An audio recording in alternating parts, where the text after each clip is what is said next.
Alright, glad to have you guys back. Hope everything went well. You guys are nice and refreshed now. PG. First of all, we're going to recap everything that we've done thus far, in case you guys forgot or something. We've discussed that living arrangements, full-time with dad, mom, visit whenever. And then schooling, we finally agreed upon they are going to go to a public school until college. Then we will discuss private school issues if that was to come about. Right. One thing I do want to touch back on, though, that we really didn't go over, and that is my fault. During visitation, we didn't talk about major holidays.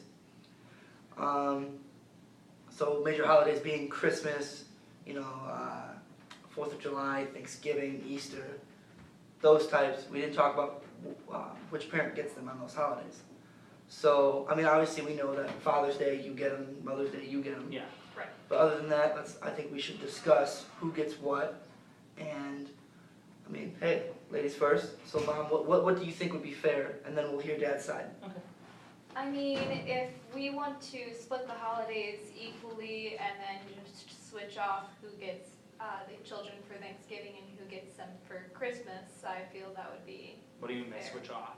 So 1 year I would have the kids for Thanksgiving, you would have the kids for Christmas, and then the next year you would have the kids for Thanksgiving and I would have them for Christmas. No. Why not? Because I don't want to not be with my kids on holidays. Like, if anything, the arrangement I'd be looking to make would be, like, 1 year I get them Christmas Eve and you get them Christmas Day, and then the next year flip-flops. Okay, that's reasonable. I can agree to that. Okay, but my question with that then is, so you said you get them Christmas Eve, so then are they staying the night on December 24th, or December 23rd, and then you drive them there, like, December 24th in the evening, so then they wake up in the morning on December 25th at her house? Yes, Is that what that that's is? what I would like to Okay. see happen. That would work well So for they're me. waking up on your house on Christmas morning? Right. Okay, And then that would be 1 year, and then the next year it would be the opposite. okay, so we can agree on that, okay? Yeah, and just for simplicity's sake, odd years, I'll have them Christmas morning, even years, you'll have them Christmas morning. Is that reasonable? Yes. Okay, So, and now Thanksgiving, how do you guys want to do that, just every other year? Or, because that's not really split up into 2 holidays like Christmas is, or 2 days, I should say. I don't know, it's really important to my family because my ancestors are some people that came over on the Mayflower, and that's a very important holiday for us. Her family came from other places, so it's important that we get to celebrate that holiday effectively within my household. how long ago was that again? Long enough for me to care. Alright, so then, how about this? I will, on the odd years when I take them on Christmas morning, you can have them for Thanksgiving, and then on the even years when you have them for Christmas morning, I'll have them on Thanksgiving. No. Then what are you thinking? I'm thinking I get them every year on Thanksgiving Day, and then you can have them either the day before or the day after. Usually my family celebrates on the day of, so that would mean moving all of my family holidays to a different day, so that way my children will be there to participate as well. Or maybe they could just have breakfast with your family and then spend the rest of the day with my family. That could be a reasonable thing, if it's that adamant to him that the dinner is eaten at his house, would you be okay with, I know Thanksgiving is about Thanksgiving dinner, but could you do maybe like a Thanksgiving breakfast, or, they could stay the night? I'd even deal with a Thanksgiving lunch for that. Yeah, I would be more willing to do a Thanksgiving lunch and then drive them to your house for Thanksgiving dinner. Okay, Yes. well, I would like to throw out a suggestion though, because normally when it's a Thanksgiving meal, it is a full meal, and you guys have been to Thanksgiving, when, after you eat, you're really bloated, you just want to go to sleep, and then probably not touch food for the rest of the day. She can give them laxatives. So, if you give them a Thanksgiving lunch, I'm just concerned that it's too close to dinner time, they're not even going to be hungry come time when his Thanksgiving dinner is, because most of the time lunch is eaten at about, or dinner, I'm sorry, is eaten mostly at about 4 or 5 p.m., correct? And lunch would probably be eaten around 11 or 12, so that's only a 4-hour gap, and if they eat well enough, as they normally do on Thanksgiving, they'll be bloated, and then they won't be hungry come time for dad. So that's why I'm thinking maybe they stay the night before, and then they wake up at your house, and then you take them out. You can take them out for a nice big breakfast, and then so that way, come dinner time, they might actually be hungry and want to eat again. That's just a big concern I could see happening there. I mean, what are you guys' thoughts? Well, I think for lunch, the boys tend to have lighter lunches as it is, so I think they would still keep to having a lighter lunch and then having the heavier dinner at dinner time. However, I tended to notice that they prefer my mother's food over your family's food, but we'll see Oh, how. that's poison in it. We'll see how their taste buds even out, but I feel that a lunch would be more fair to my family, so that way they can see all of their relatives at Thanksgiving time as well. Yeah, that's fine, but the dinner is not negotiable. I understand, and dinner will be at your house. I'll even make the concession that I can bump dinner back like an hour or so that it's not like they just have to eat with you and then run. Right, That way they can actually spend time with your family, but the dinner part is very important to me. I understand, and we will schedule with both of them, so that way it works out. Yes. Okay, Andrew? so we've agreed then, lunch with, now, the day of though, are they staying with her the night before, and then Yeah. waking up at her house, and Yeah. then you would take them to Yes. lunch, and, okay. So then we've agreed upon, they're staying at your house, you take them to lunch, and then spend a little bit of time with them, just make sure they're back before dinner.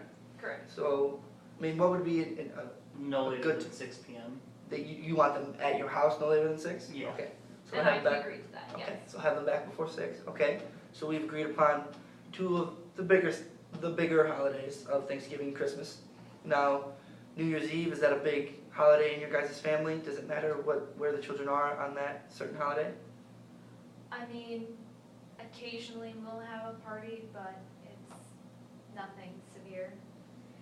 I mean, I would be willing to do the alternate, like, well, no, because, like, I just think it's important that the kids get to see us both as much on each holiday. So, like, every other year, kind of the same thing as Christmas, where every other year they wake up New Year's Day at our house, like, at my house, then at your house, then my house, at your house. But then maybe spend the New Year, like, waking up New Year's Eve at the older person's house. Well, or how about this? We seem to be able to negotiate this at fairly calm levels, not too hostile right now. So if we can maintain not being hostile for the day, we can just celebrate New Year's together. Yeah, I don't see that being a problem. I think that's a fair one, because, you know, as kids get older, you know, once they start getting into their late teens, you know, 16 to 18, 19, they're gonna probably have a significant other that they would like to spend time with. Right. And if they're gonna be living at your house the majority of the time, they're gonna probably wanna be at your house for New Year's Eve to spend time with their significant Right. other. Right. So I think it would be a good idea, yes, for you two to maybe spend it together, more than likely at his house, unless the significant I other have a bigger tags along. house. Yeah, Right. I won't argue on that one. Okay. It was a very nice house. But, and also it just helps make sure that the kids aren't out trying to drive around when drunk New Year's Yeah, people are out, right. so. I'm perfectly okay with you being present in my home during that time. Okay, good, Very well so then. we have discussed that, perfect. Now let's talk the big one, Easter, that's a big family holiday, what? She hates Jesus, so. they can be Excuse in my house. me. I love Jesus and I've gone to church almost every Sunday. I was raised Catholic. I don't know if she's going to Brooke Buddha's belly or what, but she's not going to church on Sundays I don't go to a Catholic church, I go to a Methodist church. with Buddha. Of course, because Buddha isn't any other religion. I swear, his world religions class was lackluster. But I go to a Methodist church, so I feel Easter would probably have to be another one of those we switch every year holidays, so. I don't understand the whole switching every year deal because we negotiate every other holiday where the night before they're at someone's house and you're over here talking about every other year. Just so that way we both get an equal amount of time with them. Right, so one year I get them the day before Easter and then you get them the day of Easter and then vice versa the next year. Oh, yeah, okay, that works. That's kind Yeah, of what I so meant would by you- every other year. So would you like to make that day where they, you know, the switch, the day after, before Easter or the day after Easter? So let's pretend Easter was on the 3rd, then they'd stay in my house, the night at my house on the 1st, so that they're at my house on the 2nd all day. Then you take, And then I drop them off at a reasonable time. at her house on the 2nd so that they can wake up on the 3rd for Easter in her home. And then on the other year, you flip that. Yeah, Correct. Okay, and would you like to keep that in line with the years, so say you have them on Christmas Eve, and then he has them on Christmas Day, so he has them on Easter as well, that same year? Well, like I even think or it would odd be, years. I think it would be Easter Eve, you would have them, and then Easter Day I would have them, so that way every year we still have them together, or like we have at least one major holiday with them together. Yes. Okay, so when you have, I'm sorry, I'm just trying to make sure I understand this. If I have them on Christmas, she has them on Easter. Okay, And so then you have them the on other Easter the Eve, year after. and then you have, okay, that Right. sounds good, and you want mine, okay, perfect. Now, there are any other major holidays in your family that you would like to discuss? Memorial Day and Labor Day weekend. Memorial Day and Labor Day, right, those are fairly big. She doesn't remember anything and she doesn't labor, so it's fine that I have them. Excuse me, my grandfather was in the war, I'd like to have Memorial Day. He was on the German side, so he doesn't need to remember anything other than how bad he was. On the German side, he was fighting in Germany, but not on the He was a German. Nazi, he put people in the oven. He did not put people in an oven. He was on the list. Okay, on I'm Schindler's gonna List. reiterate for the first time, out of many times I should have, the whole being respectful thing, let's not attack. No, it's an attack, it's a factual statement. I understand that, but He is if not on she's getting Schindler's upset, List. she's getting upset over this, let's stray away from the attacks on the grandfather, and let's focus on just the actual holidays themselves. So who wants, or I understand you want both, but she's not okay with that, so let's try to be reasonable here and discuss living arrangements for these holidays in a, I go on Fair camping manner. trips every year for those holidays, and the boys have become accustomed to that. And I can't go on trips with the boys during those weekends as well. We might not go on camping trips, but we could go to just for mini vacations of just weekends. But I don't understand why, if I'm giving you the ability to literally pop up into my house whenever you want, whisk them away to wherever you please, that those 2 weekends when I made concessions on every other holiday, I made concessions on you not paying child support, I made concessions on pretty much everything else you wanted to do with their physical location. Why on just those 2 weekends out of their life, they couldn't spend them with me where I want them to be. You know I've what? given you I everything can else. understand that, and yes, considering how much you have given, I can't really complain too much over those holidays, so very well then. However, I do want at least 1 week vacation during the summer. You can, yeah, however long you need, don't limit yourself. If you really feel like, let's say you want to take the boys to Florida, and then I know you have family in California, so then the week later you want to take them there. I'm not really worried about that, because it's important that they see your family just as much as they see my family, just not Memorial Day and Labor Day. Very well then, I can accept that. okay? So those are agreeable terms, you will have both Memorial Day and Labor Day, Yes. but then you will be able to take them on a week or 2 of a vacation during the summer, whenever you want. Does it matter, is it a big deal if she were to take them over the 4th of July weekend though? I don't. Is that a big deal in your family? Say she wanted to go on a 4th of July trip, I wouldn't really mind, because she gave me those 2 weekends. okay?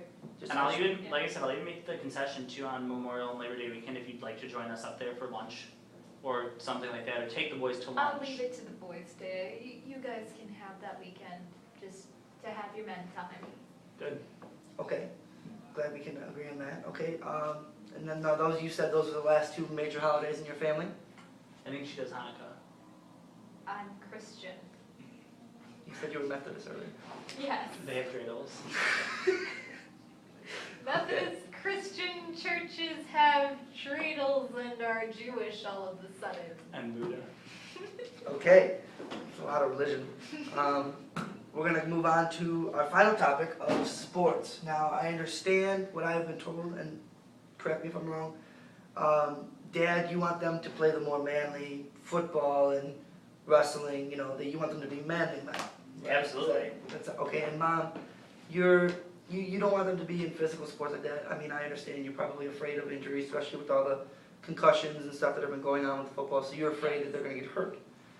Now, so you'd like them to play like a non-contact sport like baseball or something. Correct. Just because, with wrestling, they have very high likelihood for getting different fungal infections from the mats being dirty And with football, they're finding more and more high school students even getting concussions from playing the game.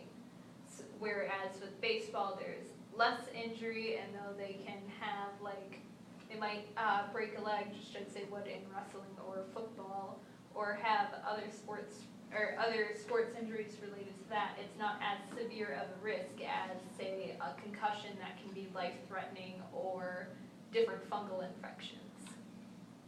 I feel like you're just bitter about those sports because I did them in high school and you don't want them to be like me in any form or fashion. The fact of the matter is, if you're looking at the safety gear involved, there's far less safety gear involved in baseball than there is in football. So that safety concern isn't so much there. There's nothing guarding their immediate face. In baseball, they can have There face usually cages occasionally, but not often are there face cages involved on the field. And so with that being said, I just don't get it. As far as like the safety gear goes, like there's more padding and more safety gear on a football player than there is on a baseball player. However, with football players who get concussions because the helmets that they currently have are not strong enough to protect concussions, there have been many studies found that link high concussion rates to suicide rates and to other mental disorders because they had concussions during football. They have been correlated, they have been linked multiple times, and I'm worried that that our children would have those same issues from playing the game. And whereas with baseball, there's not as many issues with those sort of threats. You rarely hear of baseball players getting concussions unless they catch the ball with their head on accident, and you rarely hear about that. No. Because my children are mentally sound. So I don't see the, cool story, they got bumped on the head and then someone wanted to, off themselves, it's awful, but that's not the case with our children. Most of the people who started in professional football or high school football were mentally sound, were 100% capable, but had gotten too many concussions during their years of Can playing. you provide me with a medical history and proper mental workup on that? I can find multiple pages and can forward those links to you. With the original medical history and mental checkup prior to their activity in the sport, and then the mental checkup after. Most of them do have medical data related to that, actually. They've been studying this for years, and they have linked those two issues. No. I did it and I'm fine. I never want to die. I was perfectly happy when I won. How many concussions did you get? Multiple. And so that's just one example, one case. However, there are many other cases. My children are extraordinary, so. Okay, I think what these extraordinary children at hand here, I think a fair proposal for this would be maybe let them play football and wrestling until there is one diagnosed concussion, because that seems to be a big concern. If they get diagnosed with it, then maybe A mental screening to see if they want to off themselves would be appropriate at that point. Well, it's not immediate. It happens years later, usually 20 to 30 years after the concussion has been. We'll go to their house and whoop that inappropriate word that I was about to say. If I find that my son was trying to do the most at his house because he had bumped his head when he was in high school. well, okay, like I said, I think it would be fair to at least give them a shot. Or how about, ask them, see if they even want to play the sports first. Yeah. I mean, I let understand them that pick, they Rachel. want to make their parents proud and do what their parents want them to do just to make them happy. But in the same sense, I mean, I played sports as a kid. You said you've played. I don't know your history. I don't know if you've played a sport. She played books. Okay, you were a bookworm. That's all right. There's nothing wrong with Yeah, that. I enjoyed my books. But a kid knows whether he likes a sport or not. So you can sit them down and be honest with them. Be like, you know what we would prefer you to do, but what sport do you want to play? If they don't want to play baseball, they want to try football, they want to try wrestling, I would say let them give it a try. But make terms with them. Like, give them terms. Be like, okay, but after one concussion, your mother is really worried about your mental health. There's been a big deal with it. Explain that to them, and then tell them so if they get a concussion, then they have to hang up their cleats. They're done, and then maybe look into other sports or just be done with sports. Focus on your academics because academics will get you far in life. I feel like little Joey would struggle with baseball because his hand-eye coordination is a bit off, and that would run the risk of him suffering an injury, as Rachel's concern would be. And he's the one that wrestles, so that's great for him to build his hand-eye coordination without the risk of a random object flying in his direction, that if he misses, then he's being pelted with that object. I don't think the wrestling is as big of a deal in this scenario as the football one She's is. worried about fungi, there's Right. no fungi. I can honestly tell you, as a wrestler, I did wrestle in high school. Your biggest worry is ringworm, which Yes. is not a lethal thing at all. There's Okay. many creams for it. I've actually personally had it a couple times. It is most of the time in spots that are not very noticeable. Okay. And then there are creams that make it go away in a few weeks. Okay. I mean, if left unattended and they get bigger as they get unattended, Right. then they could turn severe, not lethal, but they could be severe and start causing bodily Other harm. issues. But they are not lethal, especially Okay. if attended to right away. So I don't think the fungal thing, and then there's this thing called impetigo, but again, totally curable. I've had that as well, regrettably. I have had that. It goes away. Okay. So those should not be too much of a concern to you. And then they do have cauliflower ear, which is not, I mean, I actually have it. I don't know if you guys have ever noticed it. Oh, no, I It's haven't. not a big deal. I don't have a severe case, but again, not lethal, nothing that bad. Okay. Doesn't affect really hearing that much, unless it's, like I said, severe cases, that's a different story. Can So, I fix that? cauliflower ear, they can drain it when it's fresh, fluid, and I actually had this drained, or they can slice it open and scoop it out, but that's about all they can do. It sounds more painful than it really is. Okay. And they can make it pretty much, like I said, they can make it go almost unnoticeable. You guys didn't, this whole mediation session, haven't even noticed it Yeah. until I pointed it out to you. So like I said, they can relatively make it unnoticeable. So. So that should Yeah, not, those the should not be a big wrestling concern. then They wouldn't should, be as if much they of a would like to wrestle, little Joey, stud, Yeah. sounds like a stud. I like wrestlers, so it sounds like a stud.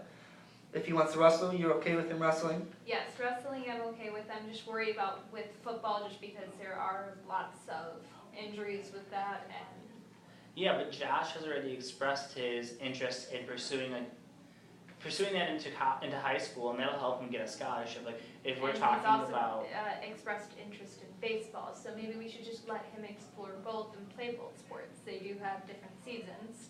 yeah, I mean, as long as if that's what he wants to do, if he says, Dad, I'm really interested in playing baseball, I'm not gonna be like, no, you have to play football. I'm gonna say, okay, great, like let's go to the batting cage and hit a few balls or whatever. Like I don't necessarily think that it's fair that you're gonna sit here and say, no, he cannot do football because he's gonna go kill himself. Like, it should be his choice. Then we will leave it up to him in the end. Okay, Yeah, so okay. just a quick recap then. We're going to, Joey is not the issue. He's a little wrestler, Yeah. probably a little badass, right? Yeah. Just a little wrestler, right? Okay, so he's not the issue. It's Josh here, and about him wanting to play football and baseball. Right. Okay. Well, I don't mean to talk about myself a lot, but I played 3 sports in high school. It can be done. It does not affect academics. I still graduated with 3.9 GPA. So it can be done and you can still have good scholars. So yeah, I think it's fair to say, let him play both sports for now. And again, injuries aside, they happen, they do. But, if they get injured, we can come back and talk about it then. But until then, Crash and burn is the way to win. right, let's not worry about it too much. We'll let him decide after playing both sports, which one he likes better. Then I think I can agree to that, so. Okay? Yes. So then it sounds like we've tackled all the situations on the agenda, all the problems, and we're good to go. Yep. Okay, if you guys ever come across any more issues and you feel the need for some more mediation, always feel free to give me a call. You have my number, Yep. I'm always here, okay? Alright. All right, ma'am, Thank it's you been a very Do pleasure. we need to sign anything to make sure that she doesn't act out? That's under court order. If she acts out, that's against the court ruling. So, if you act out and you break these, that's out of my hands. And I'm sure that applies to him as well. Absolutely. That is, you guys were sent here from the court for your divorce. So again, if you guys break the rules of this, that, you know, that's, they're gonna decide your punishment, not me.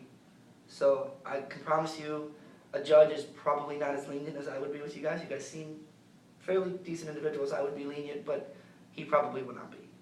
So I would advise against breaking these, because he's gonna get everything we just did, so. Good, no rebelling. Same with you. Okay, again, been a pleasure working with you. Sir, been a pleasure working with you. Likewise. Okay. Okay.